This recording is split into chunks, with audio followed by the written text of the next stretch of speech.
Hi friends. Tenkasi மாவட்டம் கடையநல்லூர் அருகே உள்ள திரிகூடபுரம் பகுதியைச் சேர்ந்த ராமகிருஷ்ணன் என்ற சிட்டிசன் என்பவரது மகன் திருமலைக்குமார். இவருக்கும் செங்கோட்டை பகுதியைச் சேர்ந்த ஜோதிமணி என்பவரது மகள் சுமித்ரா என்பவருக்கும் கடந்த 6 வருடங்களுக்கு முன்னர் திருமணம் நடைபெற்றுள்ளது. இதன் தொடர்ச்சியாக ஒரு குழந்தையும் பிறந்துள்ளது. இந்த நிலையில் 12ஆம் வகுப்பு வரை படித்துள்ள மனைவி சுமித்ரா கல்லூரி சென்று படிக்கப் போவதாக கணவரிடம் கூறியுள்ளார். இதனை சற்றும் எதிர்பார்க்காத கணவர் மனைவி சுமித்ராவை கல்லூரியில் சேர்த்து படிக்க வைத்துள்ளார். இதில் சிறிது கடன் சுமை ஏற்பட்டதாக கூறப்படுகிறது.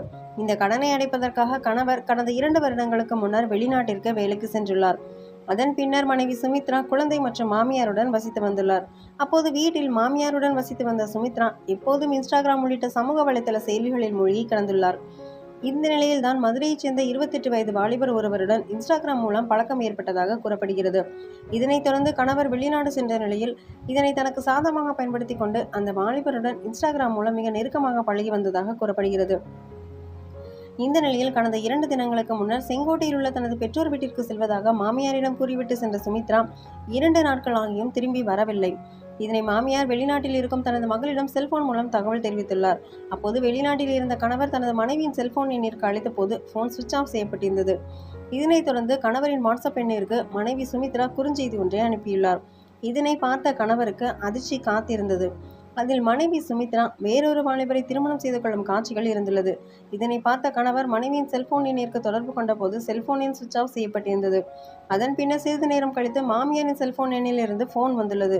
இதனை ஆன் செய்த போது எதிர்முனையில் மாமியார் பேசியுள்ளார். எனது மகளை நீங்கள் இனிமேல் தொடர்பு கொள்ள வேண்டாம், அவள் வேறொரு நபரை திருமணம் செய்து கொண்டார் என்று சொல்லிவிட்டு செல்போனை ஆஃப் செய்து விட்டார். அதன் பின்னர் தொடர்பு கொண்ட போது மாமியார் செல்போன் எண்ணும் சுவிட்ச் ஆஃப் செய்யப்பட்டுள்ளது.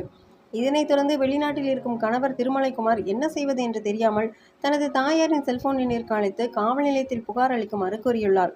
அதன் அடிப்படையில் தாயார் சொக்கம்பட்டி காவல் நிலையத்திற்கு புகார் அளிக்க சென்ற நிலையில் காவலர் புகார் மனு வாங்காமல் அனைத்து மகளிர் காவல் நிலையத்திற்கு செல்லுங்கள் என்று கூறி அந்த மூதாட்டியை அனுப்பி வைத்துள்ளனர். இதனால் என்ன செய்வது என்று அறியாமல் தாயும் வெளிநாட்டில் இருக்கும் மகனும் தவித்து வருகின்றனர். மேலும் தன்னை படிக்க வைக்க வாங்கிய கடனை அடைக்க வெளிநாடு சென்ற கணவரை பற்றி சற்றும் சிந்திக்காமல் இன்ஸ்டாகிராம் மூலம் பழகி வாலிபரை திருமணம் செய்து கொண்டு ஓட்டம் பிடித்த சம்பவம் அப்பகுதியில் பெரும் பரபரப்பை ஏற்படுத்தியுள்ளது.